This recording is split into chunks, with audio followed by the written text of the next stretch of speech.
Alright, and we're back. Well, I'm back. There's no we. Everybody hates me. That's what happens when you endlessly insult them for absolutely no reason. Eventually, they all leave. Well, it's okay, though, because they're a bunch of dicks. Get it? I've learned nothing from my folly. Oh well. If I don't want to learn anything and endlessly insult people for no reason, then HoN is definitely a good place to be. First couple of bands from the Legion side, Prophet and Warbeast. 3 looking to close out this series 2-0. As game 1 went their way relatively easily, about 18.5 minutes, and there were very few points in it where they were not in control, or did not appear to be in control. Hellborn going to counter with Magmus and the Kinesis Bane once again, so apparently afraid of that boxy Kinesis. And, okay, like, I mean, Boxy's a solid Kinesis player. I just think Kinesis is kind of a bad hero, so even a good Kinesis player isn't really not something to be that afraid of.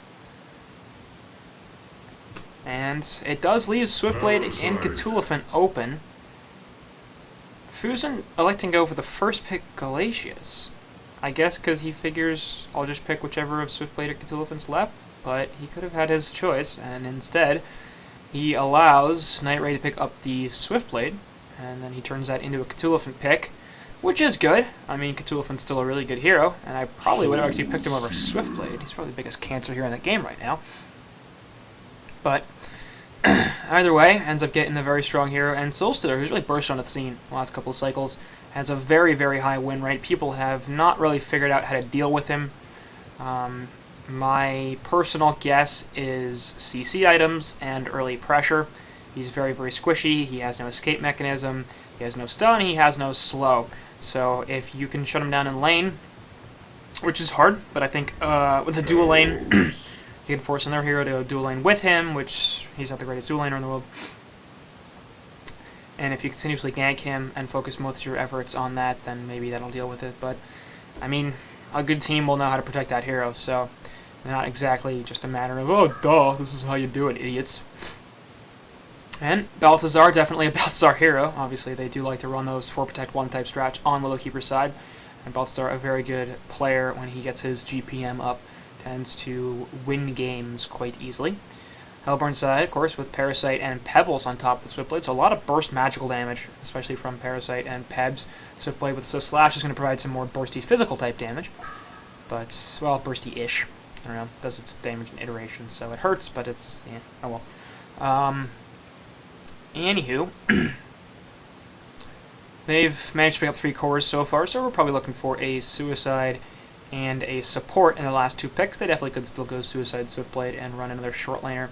It seems a little bit greedy, considering Parasite's going to want to farm, Pebble's going to want to farm a fair bit, even after his portal key, and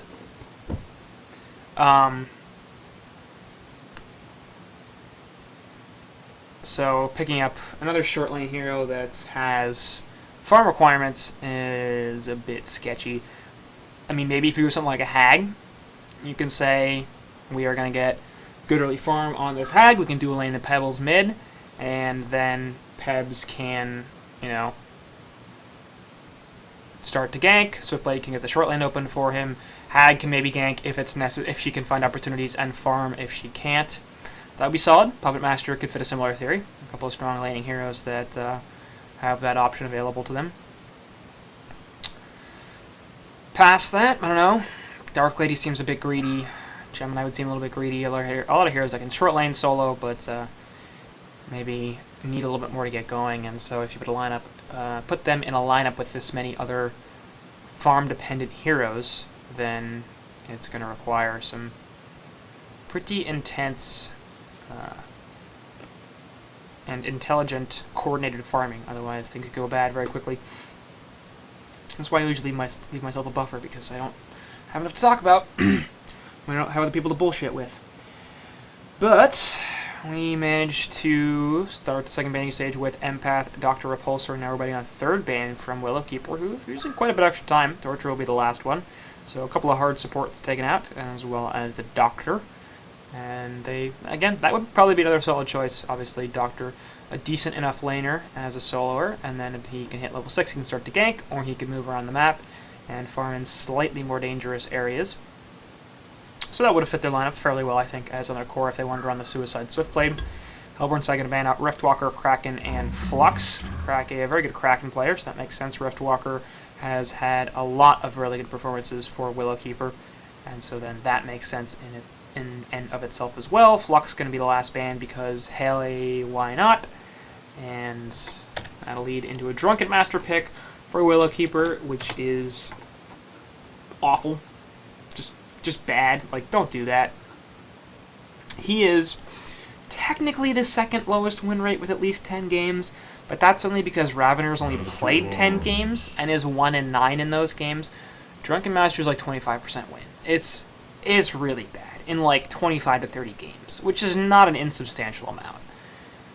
It's really bad. Just don't pick that hero. He doesn't work.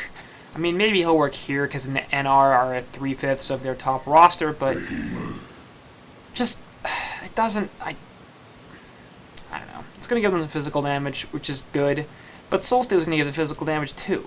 They don't need Drunken. I mean, they don't have a ton of AoE presence right now outside of the Behemoth and the Soulstealer ultimate. Glacius can't really kind of on his ultimate, so they're not really on a team fight. They're going up against a ganking lineup that's probably going to out-gank them, so honestly, I don't really like this Willowkeeper lineup. I suspect they're going to be doing something similar as what they did last game. Soulsteel does very, very well at clearing stacks, so we'll probably see the Beheat and the Glacius stacking stuff in the woods for a long time, and then we'll end up with Beheat taking the short lane farm while Soulsteel moves to the jungle. And I guess that's fine. Kraken going to play the DM mid, Suicide, Elephant, and Boxy's hands. But I don't know. I don't like Drunken Master very much. I really wish people would stop picking him, and for the most part they have. Although it seems like he's making a recovery this cycle, which makes no sense because he's not even doing all that well. I don't know. It's mildly frustrating because it'd be one thing like if he were getting better, if he were bad, but he were getting better, but he's not. He's just a bad hero. He doesn't work. Anyway, Hellborn's side. Enough about me ranting about how bad Drunken Master is. Hellborn's going to finish things off with Master of Arms and Valkyrie, and I have similar feelings about Master of Arms. There was never even a Rhapsody ban. Rhapsody went unbanned and unpicked through this entire game, which is partially shocking because Tree used to run Rhapsody all the time. Now, this is before Rhapsody really has been doing well for the last couple of cycles. I still do think it's a better hero than Master of Arms, though. So, yeah, like the win percentage has been falling, but Mo is, again, like Drunken Master, just not a particularly good hero. A 1.4 second stun with as long a travel time as it has is kind of bad. It doesn't level up and do all that well either. Let's see, 225 magic damage at level 4. It's a 1.8 second stun. Why did I think it was 1.4? Still, 1.8 second stun is relatively short at level 4 as well. I mean, Devil's 2 seconds at all levels. I mean, Valkyrie's stun is much, much longer. Drunken Master's is... which I never put Drunken Master. Yeah, so that's what I thought. Lunge, right? Yeah. 1.5 seconds, but it does a whole bunch more damage. 100% of your attack damage plus 80, and then spinning around it for 1.5 seconds. So I actually get longer stun duration because there's that, plus the movements, etc. And it applies a slow with a couple of drunk charges. And then Trample, 1.5 second stun, 240 magic damage, plus projectile damage, potentially. And it's a getaway. I mean, it's just Master of Arms charge, so it's not particularly good. Fork Lightning doesn't do all that much either, 280 at level 3, level 4, and a 1.5 second tapering slow. It's a great anti-pusher, honestly. Like, it's good in anti-push lineups, but other than that, I think he does pretty much nothing. Legion side has not only not particularly good push lineup, it also has no minions, which means that most of Master of Arms' push ability is nullified. So, I'm unimpressed. But we'll see how NR chooses to deal with this. They have picked the Valkyrie as well, and I really, really like Valkyrie, so I'm hoping Valkyrie does well. She's been pulled a little bit of regen, which is strange, considering it looks like she's going short lane. And I'll be running the aggro try here, or at least the aggressive pseudo try lane. Who's going to block out his own camp Parasite going to be in a lot of trouble right off the bat, actually. There's a Fork Lightning, and we're going to see a Swift Blade spin onto a couple of heroes. The tree spawned at a pretty bad time. They're going to be able to get a kill onto this behemoth. The Bloodlust goes straight through, and that's going to be a really strong start for this pseudo tri-lane. Now, Fusion blocking this hard camp actually, which is pretty fantastic, because that means the Parasite won't have access to it. He'll only be able to use this medium camp, sorry, this hard camp. This is a medium camp, what am I talking about? And so this hard camp and this hard camp, and that will be stacked, so looks like Parasite will be able to get a Vulture Lord.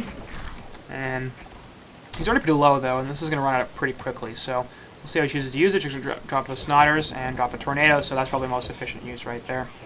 But he's going to have a bit of an issue early on because of how much damage he took. And he'll get a little bit back from killing creeps, but not nearly enough. So he might need to get some regen pooled to him, perhaps. He has gone for the boots 2 mana pots built, so this is definitely going to be an aggressive Parasite.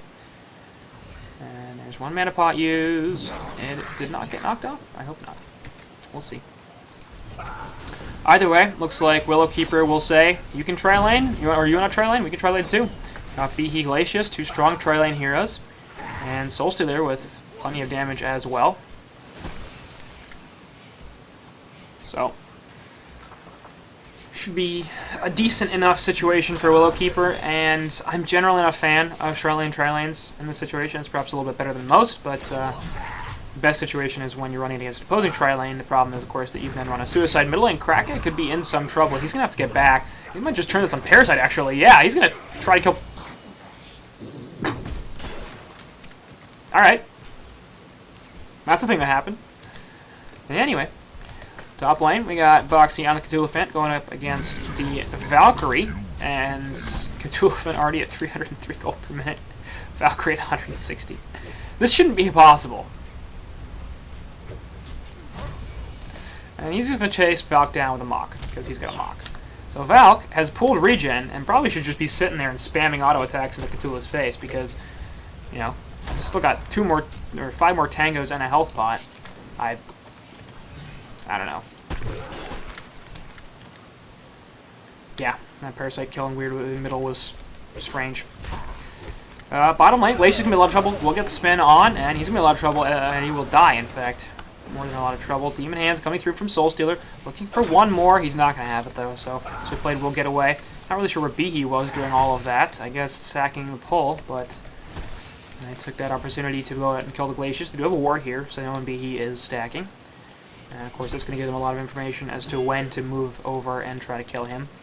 Parasite's still hanging around, looking for some better creeps. Has killed all of these. He's going to find nothing there, as there's just Alchemist Ogres, and in this camp he's got a Pustulant and an Antler Necromancer, so his creeps have been mostly shit. And he's just going to stack this hard camp, I guess, and hope he gets a Vulture Lord. Or I guess a Vagabond might work as well. Either way, he needs something with some AoE damage because he's going to need to kill these creeps so that he can spawn something else. Either that, or he might actually have to transition to his own jungle because it won't be enough. So he'll get a Vagabond Leader, and that's not a terrible creep, to be honest, as long as he can play this correctly. Use his little... There you go, nuke. And keep doing that as much as possible. But looks like he might actually run into Drunken Master here. And yeah, Drunken could jump on top of him. He will force Parasite out. And that's... Again, this camp actually is going to be a great farm for Soulstealer. A bunch of small creeps. They'll get on super fast. But Parasite going to try to gank middle once again. Drunken Master is really way too tanky for them to be doing this. He's got Stagger up still, so he's going to be able to get away no problem. And he's actually going to regen rune bottled as well. So he's going to eat all that damage and heal it right back. That means Pebbles could have some trouble. He's currently pretty low on mana. He does have a bottle, but it's only got 1 sip left in it. Parasite looks like he might be transitioning to his own woods. Pebbles can take a whole bunch of damage. Obviously, he's got issues because he's got no armor, and the heavy physical damage of Drunken, nice toss away actually, is going to be a problem for him. But Drunken really wants this kill. Parasite's still in. He's going to have to throw out a leech. Yeah, that'll stop the Pebbles a little bit. And Drunken's really down on trying to kill him. Foods in the meantime is going to drop, so let's go back and watch this. Swiftblade spin is there. Glacius unable to do anything to freeze, but he looks like he should have gotten out of this. Nope. Swiftblade just a little bit too fast. He does have boots, and Glacius does not. Of course, Glacius notorious for low movement speed. Excellent fissure. Is it gonna be enough? Yeah. First and second Demon Hands finish him off. Swiftblade actually getting boxed out by the creeps and the fissure block, so we'll see if he can get out of this. Looks like he should be okay. But his buddy does die, so it ends up being a 1-for-1. And the supports trade their lives. Notable Swiftblade has picked up a bottle. And I would assume that most of the time he's going to be sitting on it and then giving it to Master of Arms to go fill up at the rune. But it's a bit of a curious choice. I'm not sure how many times I've seen a Swiftblade bottle. I mean, I guess it's fine. It's going to provide you with some mana and health regen. Two things that he can occasionally suffer from a lack of.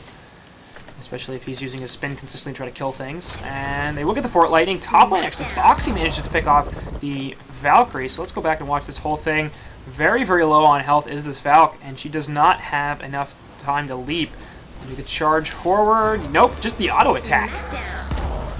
Interesting. Cthulhu had no mana for charge, and instead of just running away, Valk was like, yeah, I'm going to go stay on this. So Cthulhu going to chuck Drunken on top of him, and that's going to be their death. Well, his first death, but another kill, I guess, for Krake. Drunken Master doing pretty well, 302 gold per minute, definitely exceeding the performance of Pebbles, who's just under 300 GPM, and will have some issues with missing time in this lane to farm. On the other hand, Drunken Master having to go back as well, as he needs to get some health and mana back. But bottom lane, Behemoth has maintained his position down here. Of course, Glacius transitioning into the lane and trying to help Drunken out a little bit, which should be relatively easy. Pebbles is level 6, and between the two of them, they should be able to slow him down quite a fair bit, actually. If he steps in here, he could take a heck of a lot of damage. Glacius with the magic damage, not going to be a big threat, but Drunken Master with the physical is a problem. And Invis Rune actually down here isn't going to get spotted by anybody. There is no Rune Vision, and finally Master Arms puts a ward up, but he will be able to pick this up. And there's no bottle. He's got absolutely no items. I don't understand why Swiftblade didn't just give him the bottle. I really don't. He's got... like, really? There's no bottle charges. Send Master Arms down there with the bottle, and if it works, then woohoo. Top lane actually, Valkyrie going to be the leap away. Cthulhu has the charged arrow, he eats the arrow, and didn't look like it did much of anything. They put the Obliterate down as well, and Boxy. This hero is broken. I don't know, man. Nami Swan really not having a great couple of games. Of course, he played the bubbles last time, and playing the short lane Valk, really not having a good time. I really don't understand why they made that play though. Like, okay, maybe the rune isn't there, and in which case you don't have the bottle, but there weren't any charges in it anyway, so it's not like it was going to do anything for you.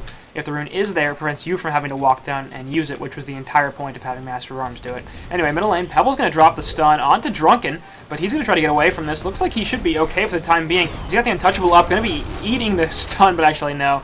A little bit too much damage from the spin from Swiftblade, and Port Mid going to be cancelled as well. So Glacius trying to help with the freeze, of course, as he saw Swiftblade coming in, but a little bit too much damage on the Drunken Master. Off the side, meanwhile, Pebble's going to be in a lot of trouble, and yeah, we'll get finished off with a Tundra Blast. Parasite in the Skeleton King, trying to get away from the Cthulhu Shield ability thing. I forget what it was. Hook 'em? Yeah, hook 'em. Anyway, Glacius going to be fine. So Cthulhu, just like, I am big and horrible, I'm going to walk down this lane and there's nothing you can do about it. And they're actually going to look to kill us swiftly. Yeah, excellent timing from Boxy, knowing exactly when that spin was going to end. If he didn't do that, then I think Swiftblade could have gotten the Swift Slashes off and at least lived for a little bit longer. Instead, a perfect trample. And Boxy currently at 3-0-1, so definitely having a fantastic start. 385 gold credit for him. He does lead this game in GPM. And considering he was a suicide, overall, you'd say that's fantastic. For Cthulhu, yes, pretty good.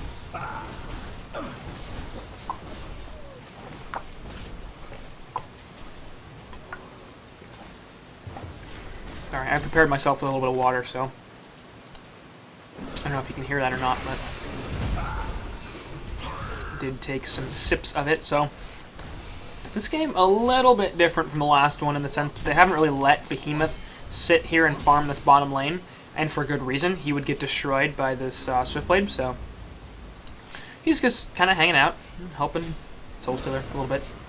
it's fine. Making sure he doesn't get jumped and absolutely destroyed. He gonna be in some trouble though. We'll take the Fork Lightning and the charge shot, and just dead. Yeah, nothing you can do about that. I realized I had those backwards. So, NR definitely doing much better this time than they did last time. They're looking to die this SS, but he manages to get under the tower with plenty of time. And actually, Master of Arms could be in some trouble. One Demon Hand can miss, though, so they won't pursue this at all.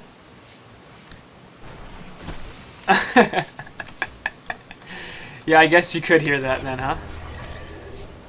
The water. Sorry, you try talking for 30 to 45 minutes straight and see how parched you get. That's pretty bad. Well, Wild Hunter Parasite, there it looks like going to finish off this Glacius. The Downpour really not doing very much, but a two-man fissure. Looks like Swiftblade could be in some trouble. So then Drunk Master will finish him off with a stagger. Now they're going to be able to try to kill this Parasite. Not sure if they're going to get in range. Demon Hand will come back soon, but are they going to have enough? Yeah, Drunken Master has the stun. No! He got fogged! And are they going to be able to catch him? Catch him, catch him, catch him? Yeah, they got. Demon Hand unnecessary. Hat Trick picked up by Cracky, 346 GPM. So that's not bad. Master of Arms is just kind of sitting here with Soul Stealer, waiting for the fissure. There it is. Demon Hand, real dead. And Port coming in here as well. Swiftblade not going to do anything because the fissure is blocking him off, so that kind of sucks. He has a Swift Slashes. If he had ported this Tier 1 tower, that was probably a dead Soul Stealer. Instead, Balthazar is going to walk away. I'm going to last CS because he can. And this is a bad plan now, Belt, because you're in some trouble. Yeah, you're dead. A little greedy. He had the 1 CS if he wanted it, but continuing to take creep kills with the catapult there. Bad plan. Still, I'm going to go into Glacius. They're trying to stop this rune from going off. Pebbles did not get it. Not sure what happened there. Anyway, you will die. Bottom lane it spawns. It is an invis. Should have been a refreshment there, but I don't know. Maybe Glacius managed to pick it up. Either way, 4 heroes collapse on top of the Pebs. They managed to kill him pretty easily. Misery not having the greatest of times. He's pretty miserable, even. Boy, that's terrible. Cthulhu can miss a trample up top. Looks like that's not going to allow him to kill Valkyrie, and she will just walk away. Has leap, of course. And now Boxy, and he's got support coming in from this Behemoth, and Valk doesn't realize that. Trample going to be able to finish her off, so she was just like, oh, everything will be fine. And Tower is going to get finished off by the creeps very possibly, but Elephant trying to run away. He's got the Ghost Marchers, make him very, very quick. Not a typical build on Cthulhu. Often you see the Greaves. Anyway, they'll turn their attention to Behemoth, who is going to fall. And Cthulhu will be able to get out of there just fine, but of course his buddy not so safe. Towers get traded in the middle and bottom lanes, so looks like Hellborn actually take a slight tower advantage here, as they've already killed the mid tower. And top lane tower, go Soldier, go! I believe in you! It did it! Destroyed a Hellborn tower. That's funny. That's good stuff. The little soldier who could. I'm sure that NR's like, what? Anyway, Boxy is going to pick up a portal key here as well. 436 GPM. Dude makes plays. Just saying.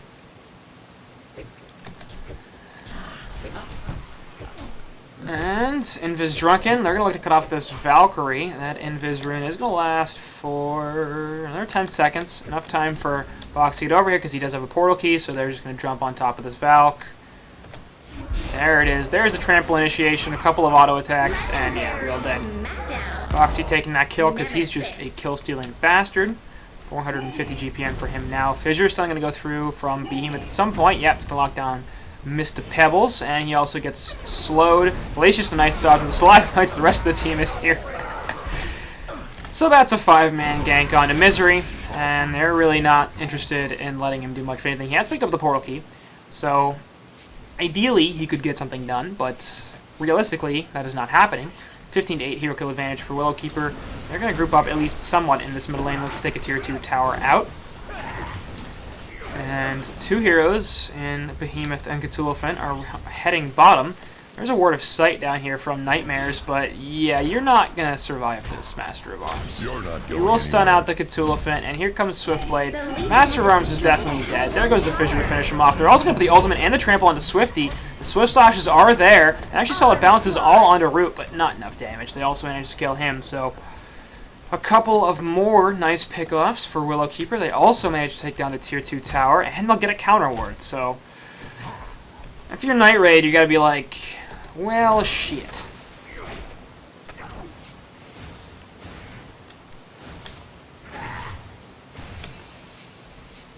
This is not how we planned this game going. Nami Swan, who was in the short lane and really should have done better, as 148 gold per minute. That is below all of the players on Tree. Master of Arms, of course, down there as well, but he's playing the hard support, so much more understandable. And Parasite doing very poorly, 233 GPM, 306 on Pebbles, which isn't the worst in the world, but really not very good. And that Swiftblade's at 326, which would have been fine if he were like a true Suicide. That would have been very good. As a dual laner, I guess it's not really not that bad considering they were in a dual lane, or really, I mean a tri-lane against the Pebbles, or the Soul Stealer, the Behemoth, and the Glacius. So I suppose you could consider Presence Farm fine. Yeah, that's fine. Rest of the team, not doing great. Pebbles also not doing the worst, but not doing great. And they're going to try to look to jump somebody here. Pebbles with the stun onto Glacius, but he's going to get countered, and they're going to get the kill onto both him and Master of Arms in the background very, very easily. Valkyrie ultimate is down, but the Fissure are going to get the Swift Blade. He's going to have to pop out of this invis soon. Yep, there it is. They know exactly where he is, and now he's real dead because they have endless stuns between Behe, Drunken, and Cthulhuphant. So, Soul Stealer are going to clean up the creep wave, and they're going to turn this into a bot tier 1 tower push. They can really just start to beat on this thing. It's already pretty damn low, and Soul Stealer's got a fair bit of physical damage at this point. It's currently hitting for 183 damage. He's actually got the ultimate orb before the sustainer. I assume this is going to be a nullstone, but you'd think that if that were the case, he would have already gotten the sustainer. And he's currently sitting on 1800 gold as well, so if it does a nullstone, he'll have it in this tower. It'll be dead, and then he'll have it. If it's not a nullstone, Geometer's Bane, maybe? Again, I'd feel like he'd pick up the Firebrand first, but The Legion have destroyed I don't know. Hellborn Tower. He's got enough money to buy the next piece of whatever he wants, because anything that also uses the nullstone, yeah, they're the ultimate orb. So it does a nullstone. And again, a little odd that he chose to go for the ulti orb over the sustainer, but maybe he just wanted the base health regen, or the base health additional, because obviously they're going up against the Swiftblade, so we got caught out. That would have been bad. Anyway, Portal Key on Behemoth already somehow, and Present's dead. I don't know how Behe is a PK already. He's including his Striders and a power supply. But Master of Arms, you are in trouble, good friend. Thunderblast? Nope. Jump from Pebbles. They will manage to get the counter kill on Glacius. We'll see if that turns into anything else. Fissure will block him off, and Pebbles going to die definitely right here. Arrow going to come through. Won't connect on anybody, so Pebbles is dead. Parasite going to jump inside of the Hell Cannon and just run away. Master of Arms is somehow still alive. I don't know how. He is going to look to port out here. And it looks like he will be successful. So Pebbles coming back in, actually, looking for a kill onto somebody, but you're not going to kill the Drunken, buddy. So I don't know what your plan was here. He's going to buy back and die immediately. Parasite now also going to be in some trouble as he popped out of the cannon to use his face hug, but that was a terrible plan. And as a result, he's dead.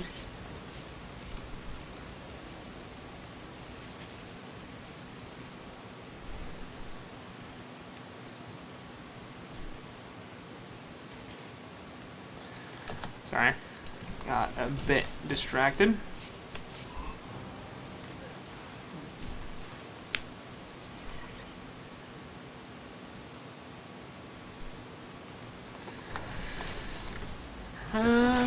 Middle lane, Crackhead's just kind of hanging out.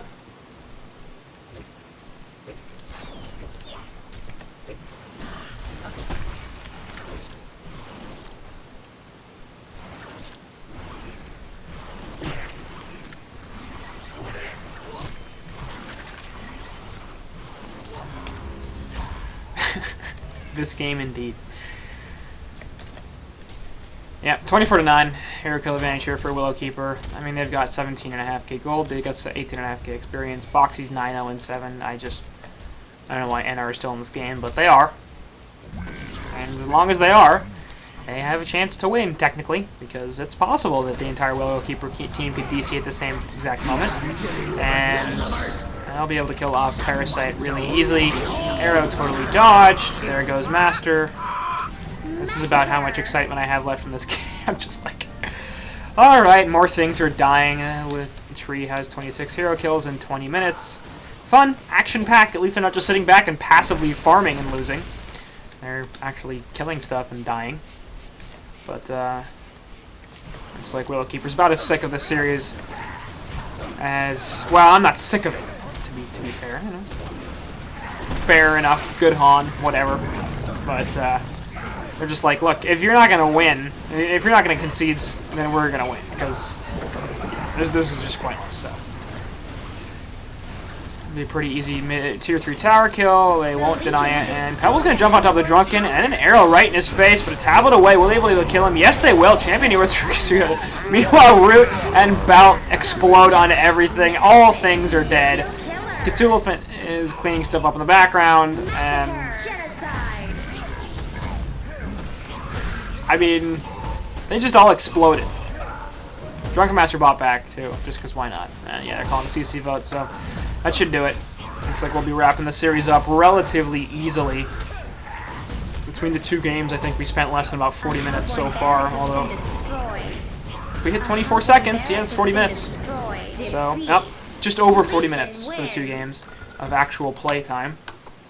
And of course you include the drafting phase as well. Anyway, I don't know, Night Raid without their full roster, not really looking particularly strong. I think Willowkeeper had something to prove as well, considering how poorly they did in Cycle Force. They were coming out swinging, looking to get aggressive, looking to take series early on, and they will do that. So they'll be going to the Winners Bracket semifinals now, and they could theoretically still finish as bad as last cycle if they lose the Winners Bracket semis, and they also lose in the loser bracket round 2. But I doubt that will happen. Anyway, I don't know. I guess it's a bit of a tune-up series for Tree, and I was just like, yeah, okay, whatever. That's gonna do it for this cast. That's gonna do it for this series. As Tree takes it 2-0, and I'm gonna stop saying that because I keep saying that. I have nothing else to say. So we'll see you guys later.